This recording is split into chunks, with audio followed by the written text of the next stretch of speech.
नमस्कार, आप देख रहे हैं अपनू उत्तराखंड और मैं हूं आपके साथ मोनिका। शुरुआत करते हैं उत्तराखंड की बड़ी और अहम खबरों के साथ। मुख्यमंत्री पुष्कर सिंह धामी ने चमोली हादसे में हुई जनहानि पर गहरा दुख व्यक्त किया है। मुख्यमंत्री ने दिवंगत आत्मा की शांति की कामना करते हुए परिजनों के प्रति संवेदना व्यक्त की और घायलों के शीघ्र स्वस्थ होने की भी कामना की। बता दें कि मुख्यमंत्री पुष्कर सिंह धामी चमोली हादसे के बाद चमोली पहुंचे, जहां उन्होंने हादसे में हताहत लोगों के परिजनों से मुलाकात की और सांत्वना देते हुए हर संभव मदद का भरोसा दिलाया। साथ ही पुलिस मैदान गोपेश्वर में पहुंचकर तीनों जवानों के पार्थिव शरीर पर पुष्प अर्पित करते हुए श्रद्धांजलि दी। वहीं मुख्यमंत्री ने कहा कि दुर्घटना के कारणों की गहनता से जांच की जाएगी और दोषियों पर सख्त कार्रवाई की जाएगी। इस दौरान पर्यटन मंत्री सतपाल महाराज, स्वास्थ्य मंत्री डॉक्टर धन सिंह रावत, बीजेपी प्रदेश अध्यक्ष महेंद्र भट्ट और विधायकगण और अधिकारीगण मौजूद रहे।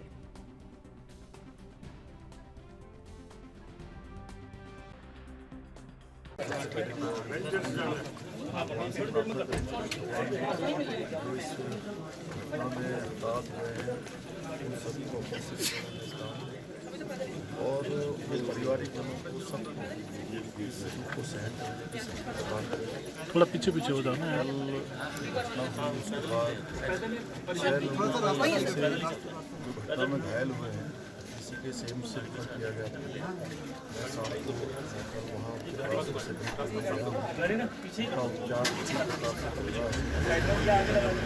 डॉक्टरों ने मेडिकल की अच्छी व्यवस्था हो रही है, वो व्यवस्था वहाँ पर हो रही है। यहाँ से भी जो लोग अभी एडमिट हैं उनको प्राइमरी तौर पर सभी प्रकार की जो मेडिकल एड किया जा रहा है, वही थोड़ा अपना हाथ उधार करना है। केस स्थानांतरित किया जाएगा, केस कर दिए जाएंगे, घटना के मिनिस्ट्रियल जाँच के आदेश कर दिए हैं। घटना की हम लोग तह तक जाएंगे और जो भी मिनिस्ट्रियल जाँच में दोषी पाया जाएगा उसके खिलाफ कार्रवाई की जाएगी। माननीय प्रधानमंत्री जी ने भी इस घटना की पूरी जानकारी ली है और हर संभव उन्होंने सहायता के लिए कहा है। माननीय प्रधानमंत्री जी ने कहा है और राज्य सरकार की तरफ से जो भी मुआवजे से संबंधित चीज़ें हैं, अन्य आगे की सुविधाएँ हैं या अन्य इलाज हैं, उन पर किसी भी प्रकार की कोई कोताही नहीं बरती जाएगी। हर संभव इसमें हताहत हुए हैं पारिवारिक जनों और जो घायल हुए हैं उनके लिए सभी प्रकार की जो भी इलाज के लिए व्यवस्थाएँ हैं, अन्य व्यवस्थाएँ हैं, वो राज्य सरकार की तरफ से प्रशासन। वहीं मुख्यमंत्री पुष्कर सिंह धामी आज सुबह चमोली मुख्यालय गोपेश्वर पहुंचे, जहां उन्होंने सबसे पहले बीते दिन हुए घटनाक्रम के पीड़ितों से अस्पताल में मुलाकात की। उन्होंने सभी पीड़ितों का हालचाल जानते हुए वहां मौजूद चिकित्सकों को जरूरी दिशा निर्देश भी दिए। इस दौरान वहां सीएम से बद्रीनाथ विधायक राजेंद्र भंडारी और नेता प्रतिपक्ष यशपाल आर्य ने उनसे मुलाकात की और घटना के संदर्भ में बातचीत की। वहीं बद्रीनाथ विधायक ने मुख्यमंत्री पुष्कर सिंह धामी से आग्रह किया है कि मृतकों के आश्रितों को सरकारी नौकरी और 25 लाख रुपए की सरकारी सहायता प्रदान की जाए।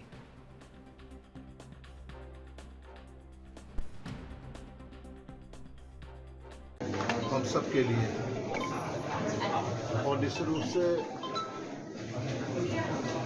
ये कोई आक्षेप नहीं है, ये सच्चाई है कि नमामि गंगे परियोजना के अधिकारियों की लापरवाही और यूपीसीएल के अधिकारियों की लापरवाही की वजह से इतना बड़ा हादसा हुआ, जिसमें निर्दोष मजदूर गरीब लोग अपनी जान गंवा बैठे हैं। निश्चित रूप से इसकी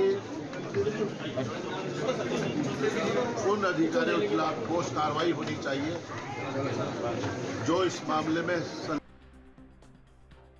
मुख्यमंत्री पुष्कर सिंह धामी आज सुबह चमोली मुख्यालय गोपेश्वर पहुंचे, जहां उन्होंने सबसे पहले बीते दिन हुए घटनाक्रम के पीड़ितों से अस्पताल में मुलाकात की। उन्होंने सभी पीड़ितों का हालचाल जानते हुए वहां मौजूद चिकित्सकों को जरूरी दिशा निर्देश भी दिए। इस दौरान वहां सीएम से बद्रीनाथ विधायक राजेंद्र भंडारी और नेता प्रतिपक्ष यशपाल आर्य ने मुलाकात की और घटना के संदर्भ में बातचीत की। वहीं बद्रीनाथ विधायक ने मुख्यमंत्री पुष्कर सिंह धामी से आग्रह किया है कि मृतकों के आश्रितों को सरकारी नौकरी और 25 लाख रुपए की सरकारी सहायता प्रदान की जाए।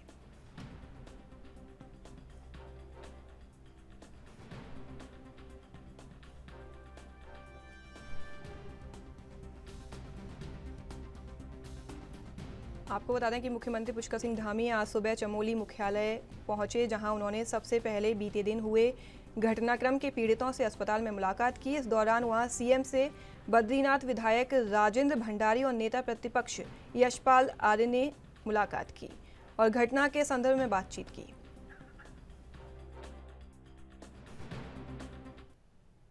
चमोली जिले में नमामि गंगे परियोजना की साइट पर करंट लगने से घायल मरीज ऋषिकेश एम्स में भर्ती हैं, जिनसे मुलाकात करने के लिए स्वास्थ्य मंत्री धन सिंह रावत एम्स पहुंचे, जहां उन्होंने पीड़ितों से मुलाकात की। इस दौरान मंत्री धन सिंह रावत ने डॉक्टरों से घायलों के स्वास्थ्य का फीडबैक लिया और मरीजों के इलाज में किसी भी प्रकार की लापरवाही नहीं बरतने के निर्देश दिए। वहीं मंत्री धन सिंह रावत ने कहा कि मुख्यमंत्री पुष्कर सिंह धामी ने घटना की जांच के निर्देश पहले ही दे दिए हैं। सरकार मामले की गहनता से जांच करवा रही है। घटना में जो भी दोषी होंगे उनके खिलाफ कार्रवाई जरूर होगी।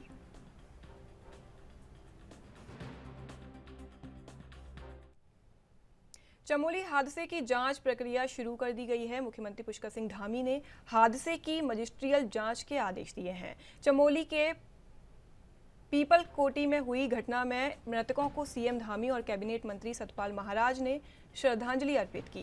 कैबिनेट मंत्री सतपाल महाराज ने कहा कि पूरे प्रदेश में शोक की लहर है, बहुत बड़ी घटना हुई है। इस घड़ी में हम शोक संतप्त परिवारों के साथ खड़े हैं। साथ ही उन्होंने कहा कि मुख्यमंत्री ने स्वयं पूरी घटना का जायजा लिया है। उन्होंने मृतकों के परिवारजनों से मुलाकात की है, साथ ही जो लोग घायल हैं उनसे भी जाकर वार्ता की है।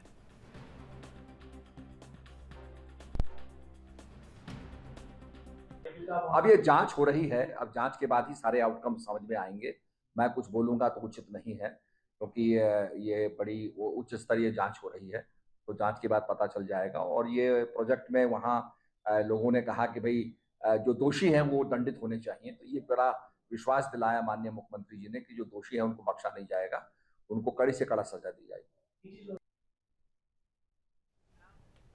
गदरपुर के पिपलिया नंबर 1 गांव में कैबिनेट मंत्री सौरभ बहुगुना पहुंचे, जहां सरकार की उपलब्धियों को गिनाते हुए स्वयं सहायता समूह की महिलाओं से मुलाकात की। इस दौरान उन्होंने कहा कि राज्य और केंद्र सरकार का लगातार प्रयास है कि स्वयं सहायता समूह को आत्मनिर्भर बनाया जाए। इसके लिए बिना ब्याज के ऋण और अन्य योजनाएं हैं। कुक्कुट पालन, डेयरी पालन और अन्य तरह के उत्पादों को बेचने के लिए मार्केट भी उपलब्ध कराई जाएगी। अधिकारियों को निर्देश दिए गए हैं कि स्वयं सहायता समूह को बढ़ाने के लिए हर संभव प्रयास किया जाए।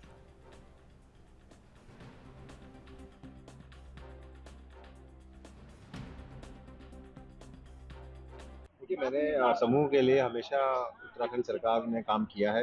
धन सिंह रावत जी का मैं धन्यवाद करूंगा, जिन्होंने कोऑपरेटिव के माध्यम से समूहों को 3-3 लाख रुपए का इंटरेस्ट फ्री लोन देने का काम किया।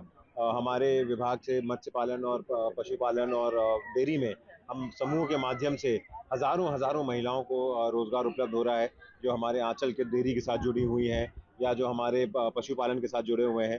पिछले 1 साल की सरकार में मातृशक्ति को सशक्त बनाने के लिए पुष्कर सिंह धामी जी के नेतृत्व में भारतीय जनता पार्टी ने सरकारी नौकरियों में 30% शैक्षिक आरक्षण महिलाओं को देने का काम किया है, जिससे कि वो और सशक्त बन पाएँ और उनका प्रतिभाग हमारी सरकार में और ज़्यादा हो। उसी के साथ साथ चाहे वो डेयरी का बिजनेस हो, चाहे वो पशुपालन का बिजनेस हो, हमने गोट वैली और कुक्कुट वैली और हमारा दुर्ग में लोगों को कोऑपरेटिव से जो महिलाएं हैं, जो समूह की महिलाएं हैं, उनको जोड़ के उनके रोजगार के साथ जोड़ने का काम किया है। तो एक कोशिश है लगातार कि जो मातृशक्ति है उनको और सशक्त बनाया जाए।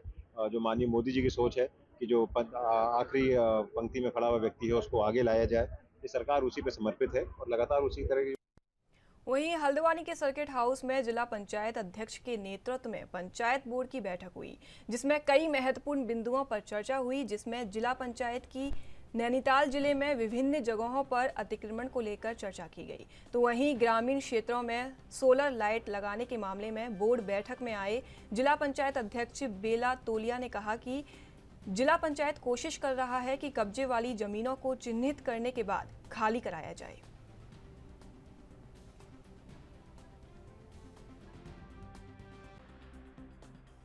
जी, सबसे बड़ी समस्या जैसे कूड़े का था और इस पे चर्चा हुई है, और बाकी हमारे मेंबरों को सोलर लाइट नहीं मिल पाई हैं, जिसमें हमारा बजट बहुत चला जा रहा है।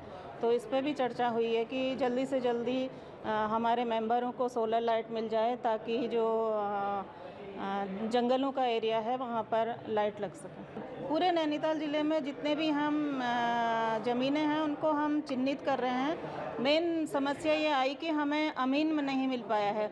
हम जिला पंचायत खुद किसी कर्मचारी को रखता है, जैसे अमीन है, तो उसकी सैलरी हम उतना नहीं निकाल पाते हैं, इसी वजह से हमें अमीन नहीं मिल पाया है। अतिक्रमण को भी हम नोटिस दे के उनको हटा रहे हैं जो भी हैं, क्योंकि पहले से जो लीज पे चला आ रहा है वो 60-60 सालों के लिए लीज पे दी गई है, और फिर वो किसी के नाम ट्रांसफ़र हो गई तो उस पर भी हम संज्ञान दे रहे हैं और उनको नोटिस दे रहे हैं कि आपदा में लेकर आज हमारे सभी सम्मानित सदस्यगणों ने ये प्रस्ताव रखा है कि क्योंकि पहाड़ों में आपदा की समस्या ज़्यादा रहती है, तो उन्होंने आज ये प्रस्ताव रखा है कि जिला पंचायत द्वारा प्रत्येक मेंबर को या विकासखंड वाइज हमें आपदा के लिए या तो जिला पंचायत द्वारा एक प्रस्ताव रखा जाए कि मशीनें खरीदें जाएं, ताकि जो रोड पे पेड़ गिर जाते हैं उन पेड़ को काटने के लिए जो इंस्ट्रूमेंट होते हैं उनको लिया जाए। सबसे बड़ी समस्या हमारे नैनीताल ज़िले में कूड़े की है, तो अभी हमने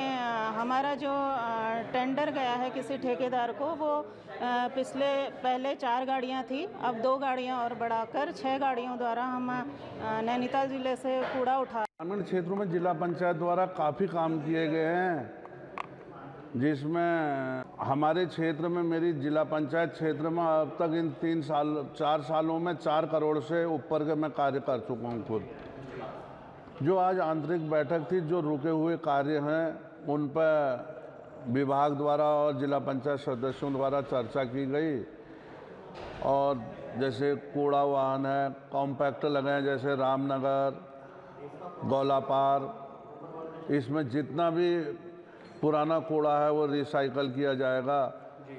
इसमें कूड़े को रिसाइकल करने के लिए रामनगर और गौलापार में मशीनें लगेंगी, और जिला पंचायत में जो भी पुराने कार्य हैं, कुछ पुरानी प्रॉपर्टियां हैं लोगों द्वारा घेरी गई हैं, इसमें जो अतिक्रमण कर रखा है इसको सख्ती से निपटा जाएगा। जिला पंचायत में आज प्रस्ताव पास किया गया है। कुछ लोगों द्वारा जिला पंचायत में कई जगह ज़मीनें अतिक्रमण की गई हैं, इनको जिला पंचायत के द्वारा सख्ती से छुड़ाया जाएगा। आज कमेटी में एक कमेटी बनाई गई है, इसमें जहां जहां जिला पंचायत की ज़मीनों में अतिक्रमण। वहीं सेंट्रल बैंक के जोनल हेड उत्तराखंड की राजधानी देहरादून पहुंचे, जहां उन्होंने बैंक पहुंचकर बैंक कर्मियों से मुलाकात की और कई बातों पर मंथन किया। साथ ही बैंक में नई प्रिंटिंग मशीन का लोकार्पण किया और बैंक की आने वाली अन्य योजनाओं के संबंध में जानकारी दी। उन्होंने बताया कि सेंट्रल बैंक हाउसिंग लोन सबसे कम किफ़ायती दामों में देता है, जिससे लोगों को ये लोन लेने में आसानी होती है। इस मौके पर उन्होंने वृक्षारोपण भी किया।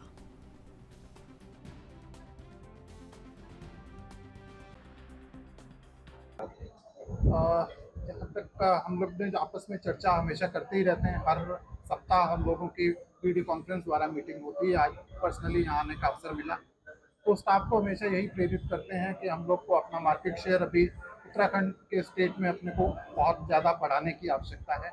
अभी तक दूसरे बैंकों की तुलना में हमारा मार्केट शेयर थोड़ा कम है, लेकिन जिस तरह की हम लोग सर्विस प्रदान कर रहे हैं, जिस तरह की नई से नई योजनाएं लेकर आ रहे हैं, मुझे कोई संदेह नहीं है कि इस फाइनेंशियल ईयर के एंड तक, इस वित्त वर्ष के आखिर तक हम लोग अपना शेयर को दुगना करने में कामयाब होंगे। और किस तरीके से सेंट्रल बैंक अपने आप को अलग बनाता है लोगों को, अगर ग्राहकों को अगर सुविधाओं देती है? देखिए, ग्राहकों को जहाँ तक सुविधाओं का सवाल है, हमने तमाम तरह के टेक्नोलॉजिकल प्लेटफॉर्म्स हैं उन पे बहुत काम किया है। हमारा नेट बैंकिंग, मोबाइल बैंकिंग, इसी तरह से जैसे आज आपने देखा कि पासबुक ऑटोमेटिक प्रिंटिंग मशीन्स और इसी तरह कैश डिपॉजिट मशीन, इस तरह से टेक्नोलॉजिकली अपने आप को बहुत ज़्यादा हमने प्रोग्रेस करके दूसरे बैंकों की तुलना में और कुछ मायनों में उनसे भी ज़्यादा आगे हमने बढ़ने की कोशिश की है।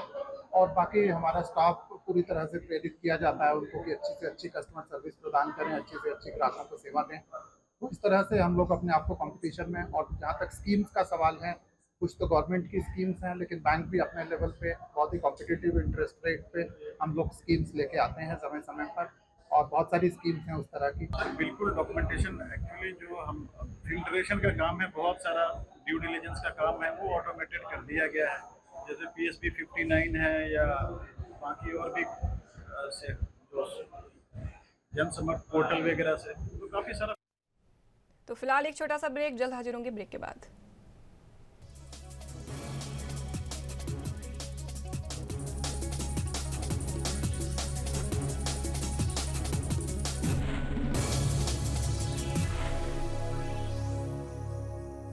ब्रेक के बाद स्वागत है आपका। नजर डालते हैं खबरों पर। तो अब खबर है उत्तराखंड के देहरादून से, जहां एक महिला संगठन ने मणिपुर में महिलाओं के साथ हुए अमानवीय व्यवहार और आचार्य धीरेन्द्र शास्त्री के बयान के खिलाफ जिलाधिकारी को ज्ञापन सौंपा और कहा कि देवभूमि की महिलाएं किसी भी हालत में ऐसी घटनाओं के खिलाफ चुप बैठने वाली नहीं है। साथ ही कहा कि हम महिलाओं के खिलाफ ऐसे अत्याचार नहीं सहेंगे।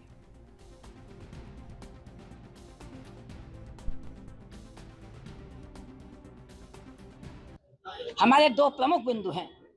एक है जो धीरेन्द्र शास्त्री जी ने जो बयान दिया है, वो हमारा प्रमुख बिंदु है। दूसरा, मणिपुर में महिलाओं के साथ जिस तरह से हिंसा और सामूहिक बलात्कार करने का आरोप उन पर लगाया गया है, और जिस तरह से जो फुटेज आई है, उसके विरोध में हम यहाँ पे खड़े हैं। हम पूरे देश को ये बताना चाहते हैं कि उत्तराखंड, जिसको देवभूमि भी कहा जाता है, इसकी महिलाएं चुप नहीं बैठेंगी। हम पूरे देश की महिलाओं के साथ हैं, हम मणिपुर की महिलाओं के साथ हैं। हम इस तरह का अत्याचार अब महिलाओं के साथ नहीं सहेंगे। हम भाजपा सरकार को भी ऐलान करना चाहते हैं आज की इस मीटिंग के साथ ही, और हम लोगों ने अपने ज्ञापन में भी स्पष्ट कहा है कि जिस तरीके से आप लोगों ने उत्तराखंड के अंदर भी माहौल को बिगाड़ने की कोशिश की है, हेलंग से लेकर आज तक लगातार महिलाओं का जिस तरह से अपमान इस देवभूमि में होता आ रहा है, और आज हम मणिपुर में भी देख रहे हैं। आप धीरेन्द्र शास्त्री अगर महिलाओं के खिलाफ अनाप शनाप बकता है, तो आप उनको मना करने की जगह कांवड़िया अगर वहां पे हरिद्वार में जिस तरह के व्यवहार करते हैं, आप उनका फूल की बारिश करते हैं। इस तरह की सरकारें जो इनको उत्साहित कर रही हैं, इनको प्रेरित कर रही हैं, इनके काम करने के बाद जिस तरीके से, उससे वास्तव में जो माहौल हिंदुस्तान के अंदर महिलाओं के खिलाफ बनाया जा रहा है, बनाने की कोशिश की जा रही है, इसमें हमें लगता है कहीं ना कहीं इन सरकारों का भी हाथ है। वो महिलाओं को इंसान नहीं समझते हैं, उनको वस्तु जिस तरह से समझा गया है, उसके खिलाफ हम लोग यहाँ पे खड़े हैं। हम मणिपुर में जो महिलाओं के साथ हुआ, उसके खिलाफ खड़े हैं। जिस तरह महिलाओं को नंगा करके, निरस्त करके दौड़ाया गया है, उनके साथ सामूहिक बलात्कार किया है, और तमाम लोग उनके पीछे दौड़ रहे हैं। तो उत्तराखंड में पिछले कई दिनों से बारिश का दौर लगातार जारी है। राजधानी देहरादून में भी भारी बारिश के चलते कई क्षेत्रों में हालात काफ़ी खराब नजर आ रहे हैं, और कई इलाकों में हुए जलभराव ने नगर निगम प्रशासन की तैयारियों की पोल खोल दी है। हालांकि देहरादून के मेयर सुनील उनियाल गामा ने अधिकारियों को ठोस कार्रवाई करने के निर्देश दिए हैं। वहीं मेयर सुनील उनियाल गामा और पूर्व मेयर बीजेपी विधायक विनोद चमोली ने धर्मपुर विधानसभा स्थित मंडी का निरीक्षण किया और व्यवस्थाओं को दुरुस्त करने के निर्देश दिए। साथ ही उन्होंने अधिकारियों के साथ बैठक कर अगले साल तक इस व्यवस्था को बेहतर बनाने और ड्रेनेज सिस्टम को चुस्त दुरुस्त करने की बात कही।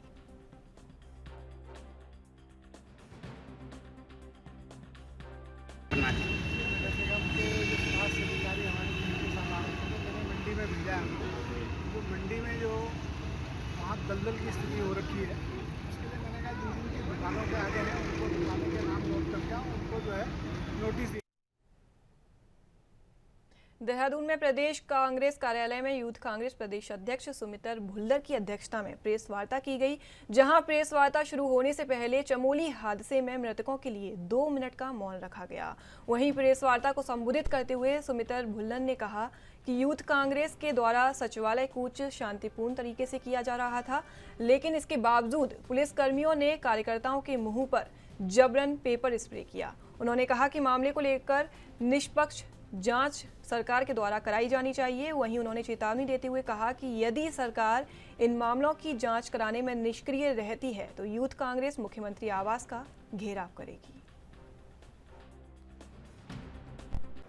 देखो, पहली बार कि प्रत्यक्ष को प्रमाण की आवश्यकता नहीं होती, तो ये आरोप नहीं है, ये प्रत्यक्ष है। इसको पूरे शहर ने देखा, हम लोगों ने इसको अनुभव किया, बहुत सारे राहगीरों ने अनुभव किया, और हमारी मांग है, जैसा प्रभारी जी ने कहा, हमारी मांग है की जवाबदेही तय होनी चाहिए, इस प्रकरण की जांच होनी चाहिए और जो भी दोषी है उसके ऊपर कठोर से कठोर कार्रवाई होनी चाहिए।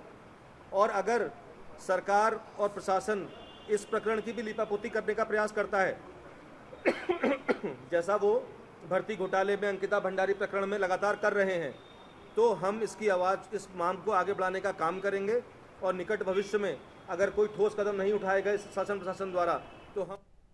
उत्तराखंड के प्रतापनगर विधानसभा से विधायक विक्रम सिंह नेगी पहले पहाड़ी विधायक बने जो कि भारी बारिश और बेहद खराब रास्ते में पैदल चल अंकिता के गांव डोभ श्रीकोट पहुंचे और अंकिता को न्याय दिलाने की कानूनी लड़ाई के लिए परिजनों को 1,11,000 की आर्थिक मदद भेंट की और परिजनों को भविष्य में भी हर संभव मदद देने का आश्वासन भी दिया। साथ ही उन्होंने कहा कि अंकिता हत्याकांड मामले की सीबीआई जांच होनी चाहिए और कहा कि ये दुर्भाग्यपूर्ण है कि सभी सांसद इस मामले में चुप्पी साधे हुए हैं। इस मौके पर आशुतोष नेगी, आशीष नेगी, ठेठ पहाड़ी गढ़वाल विश्वविद्यालय छात्र संघ के पदाधिकारी और सदस्य उत्कर्ष पवार, अमन पवार, प्रशांत कठैत, वैभव रावत, सागर बुटोला, अनमोल भंडारी और कांग्रेस नगर अध्यक्ष भरत सिंह रावत कई लोग मौजूद रहे।